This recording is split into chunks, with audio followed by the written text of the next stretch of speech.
सानजारि नोगोर सिमेन्ट सापरियाव थानाय सतीश बसुमतारी बड' हाई स्कुला आसाम सरकारनि निर्देश बादियै सतीश बसुमतारी बड' हायर सेकेन्डारि स्कुल क्लासा जागायजेनबाय।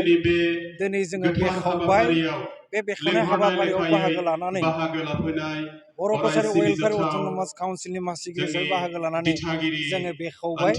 आं दिनै बे खोखौ बुंनो नागिरो, बेयो मोनसे जारिमिनारि मोनसे हिस्ट्रिक जानानै थासिगोन। बे हालामनि बर' फिसाफोरनि थाखाय मोनसे गोग्गो सोलोंथाइ लानायाव बे हाई स्कुला निस्सय गोबां लामा दिन्थिगोन, गोबां बिहोमा निस्सय होलांगोन। आं बेखिनि आसा खालामदों।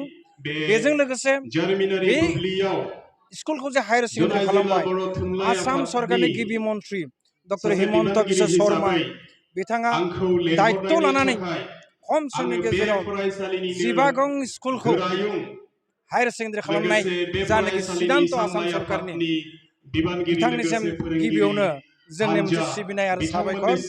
बेजों लोगोसे आसाम सरकारनि सोलोंथाइ बिफाननि मन्त्रि डक्टर रनज पेगु बिथांनो जोंनि जानाखि सिबिनाय मोजां मोननाय, बिथांनियाव जोङो रोजा रोजा साबायखर जासिदों। बिथांनिसिम जोंनि बर' साहित्य सभानि बिबानगिरि दैदेनगिरि बिथांमोन, आगोलनि आरो दानि दुलाराय बर' फरायसा आफादनि आगोलनि आरो दानि दैदेनगिरि, बेजों लोगोसे जोंनि बिटिआरनि मानगोनां चिफ प्रमद बर', जों लोगोसे बर' कसारि अनसाय गावहाय खुंथाय बिकेडब्लिउएसनि मानगोनां चिफ मिनेस्टार बसुमतारी बिथांमोननि जानाखि हेफाजाब, बिथांमोननि जानाखि मदद, बिथांमोननि जानाखि नाजानाय, बेफोर गासैबोनि गेजेरजों दिनै एएसबि बड'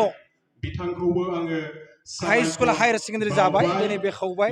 बिथांमोननोबो जोंनि बे हालामनि रायजोनि जानानै साबायखर रोजा रोजा।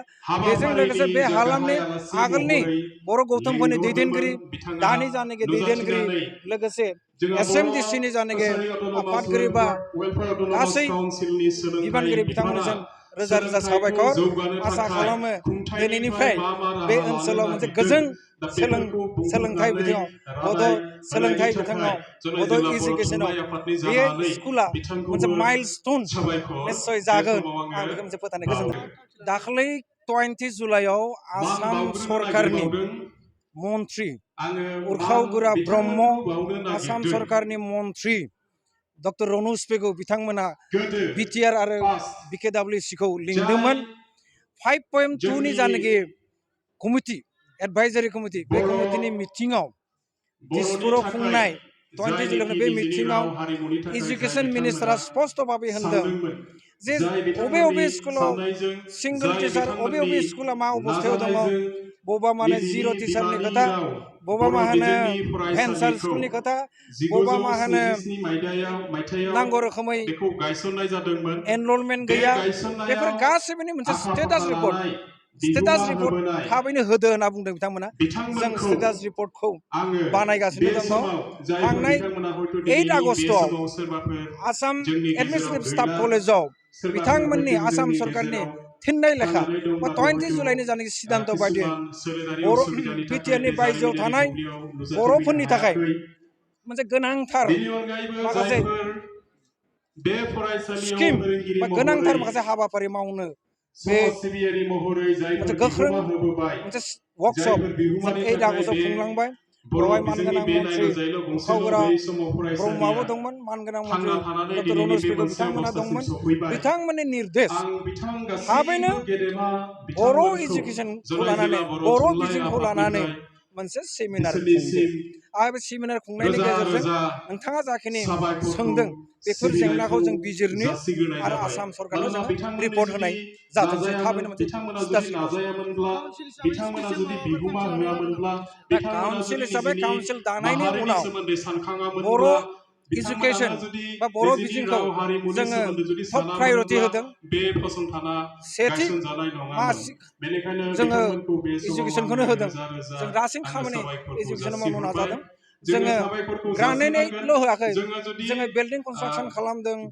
बेनिफ्राय बाउन्डारि वाल खालामदों बेफोरजों लोगोसे जों बोरैहाय स्टुडेन्टफोरनो इनसेन्टिभ होनो हायो स्टुडेन्टफोरनो बोरैहाय मेरिटरियास स्टुडेन्टफोरनो एसे रां अनसुंथाइ होनो हायो आरो बेनिफ्राय बबेबा कम्पिटिटिभ एग्जामाव जुदि बाहागो लानो हायो नामा बेफोरबायदि खामानिखौ जोंनि इडुकेसन डिपार्टमेन्टआ जोंनि काउन्सिलनिया खालामगासिनो दङ गोजोनथाव खौरां बाजाज बाइक सालायनो मोजां मोनग्राफोरनि थाखाय गोजोनथाव खौरां दावहारु अट' एजेन्सिया बाजाज बाइक सालायनो मोजां मोनग्रा रायजो राजाफोरनो होगासिनो दं इन्डिपेन्डेन्ट डेनि थाखाय ल' डाउन पेमेन्ट आरो इजि एक्सचेन्ज अफार 1 आगस्तनिफ्राय 15 आगस्तसिम होगासिनो दं क'क्राझार दावहारु अट' एजेन्सिया आरो क'क्राझार जिल्लानि सिङाव थानाय काराइगाव दतमा आरो बडगावआवबो 3 आगस्टआव फेस्टिभ आउटलेट गोदानै बेखेवनो थांगासिनो दावहारु अट' एजेन्सि बे गोदानै बेखेवनाय ब्रान्च श'रुमआवबो ल' डाउन पेमेन्ट आरो इजि एक्सचेन्ज अफार लानो हागोन बाइक सालायनायाव हमनो थाखाय हेलमेट बेसेन लायालासे बाइकगिरिया मोननो हागोन आरो सीट कभार्स बेनि अनगायैबो जाय फाइनान्स लागोन बिथाङा खम डाउन पेमेन्ट होनानै लानो हागोन बायग्रा ग्राहक सुबुंफ्रा दावहारु अट' एजेन्सियाव बाजाज बाइकखौ बायनो सानोब्ला नैबे मबाइल नम्बर 8822018193 आरो 6300399187 आव थोंजों फोनांजाब खालामनो हागोन